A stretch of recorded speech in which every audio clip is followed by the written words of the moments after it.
অঙ্কটা দেখুন, অঙ্কটা হচ্ছে একটি লোক একটি নির্দিষ্ট স্থান থেকে যাত্রা শুরু করে 12 কিলোমিটার উত্তর দিকে গেল এবং সেখান থেকে 5 কিলোমিটার পূর্ব দিকে গেল।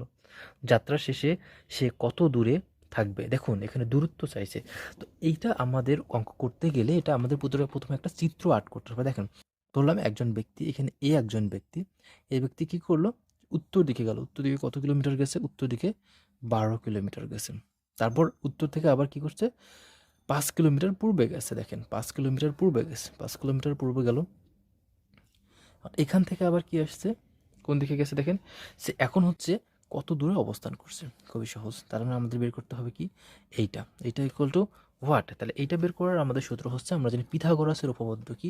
পিথাগোরাসের উপপাদ্য আমরা জানি যে অতিভুজের উপরে স্কোয়ার মানে এ স্কোয়ার, এটা ধরলাম যদি এ, এটা বি, এটা সি বাহু ধরি, তাহলে হচ্ছে A square plus B square plus C square. এটা হচ্ছে পিথাগোরাসের উপপাদ্য। তো পিথাগোরাসের উপপাদ্য অনুযায়ী অতিভুজের উপরে স্কোয়ার প্লাস লম্বর উপরে স্কোয়ার প্লাস ভূমির উপরে স্কোয়ার। আমরা কি অতিভুজটাকে ধরেছি এ, লম্বটাকে ধরেছি হচ্ছে সি এবং ভূমিটাকে ধরেছি বি।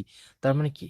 এখানে সূত্র হচ্ছে A square plus B square plus C square. আমাদের বের করতে হবে এ, বের করতে হবে। তো এ বের করতে গেলে আমাদের কি করতে হবে? দেখেন বি কি আছে? বি আছে 12, 12-র উপরে আমরা স্কোয়ার দিই প্লাস সি আছে হচ্ছে 5, 5-এর উপরে আমরা স্কোয়ার দিই। দেখেন 12 হয় 144 আর 5 হয় 25, সে কত? দেখেন 169। তার মানে এটাকে যদি আমরা এ স্কোয়ার ইকুয়াল টু আমরা পেলাম 169। আর এ যদি আমরা এ স্কোয়ার ওইদিকে নিয়ে যাই তাহলে হয় কি? রুট।